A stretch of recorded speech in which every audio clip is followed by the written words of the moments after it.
Hi, my name is Ken McFarland from the Vermont Center for Ecostudies, and this is a short tutorial for using the Bicknell thrush 2016 population projection for the northeastern United States in Basin. Find yourself at databasin.org and then go to our gallery.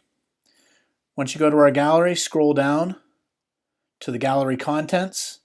There are three coverages you can use in this project: the 2005 potential Bicknell thrush breeding habitat coverage, the wintering distribution model coverage for Bicknell thrush, and finally what we're going to talk about today, the Bicknell thrush 2016 population projection for the northeastern U.S. breeding range. Click on that and go to Actions and open it up in a map.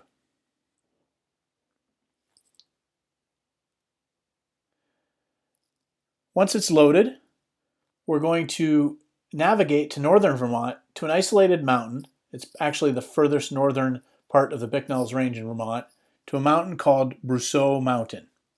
So you click on the location tool, type in Brosseau Mountain,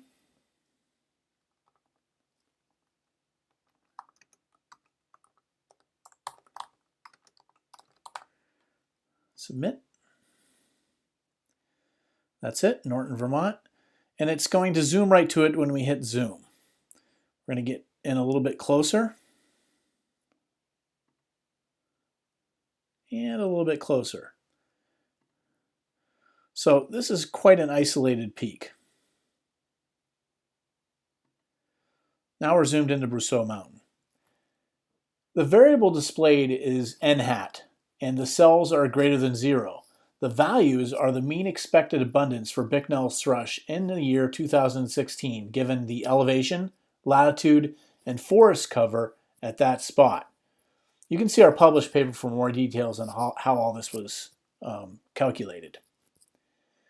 You can then click on any cell with the identification tool and it'll tell you the information behind it. So let's just click on a cell in the middle here, and we can click on See Details. And we have the area of that cell. They're all the same: the state, the location, the description of the location, whether it's protected or not. This is under a forest stewardship easement. And we have n hat, how many thrushes that were expected there. So 0.05 thrushes. It's a pretty small mountain and pretty isolated, so there's not very many thrushes there. Then we have the standard error, and we have the lower and higher confidence intervals around the estimated mean of Bicknell thrushes there. So for any spot and anywhere in the region, you can do that and find out how many Bicknell thrushes on average were expected from that spot. Now you can also click on the selection tool up here and actually draw a square around any area that you want to know more about. So let's find out about the whole entire mountain. It quickly pops up this, everything that's in our selection. So there's 81 features, 81 cells of that mountain.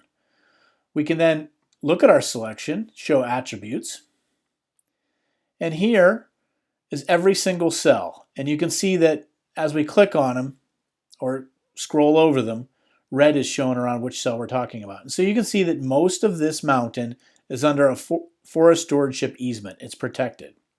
And if you scroll to the right, you can see how many Bicknell thrushes for each little cell was estimated to be there. But what if we want to know how many thrushes were on this entire peak? That's pretty easy. We can create a comma delimited file right here by pressing Create CSV. And once that's created, we can open it up in one of our favorite spreadsheet programs like Excel or the like, and you can sum the columns. So you can sum n hat and find out when you sum it that there are approximately 4 Bicknell thrushes to be estimated on top of Brosseau Mountain. And you can even sum the lower and higher confidence intervals to get an idea for how much uncertainty there is in that estimate. And in this case, you'd get somewhere between 2 and 6 Bicknell thrushes are thought to be on that mountain with a 95% certainty. So you can do that for anywhere in the range.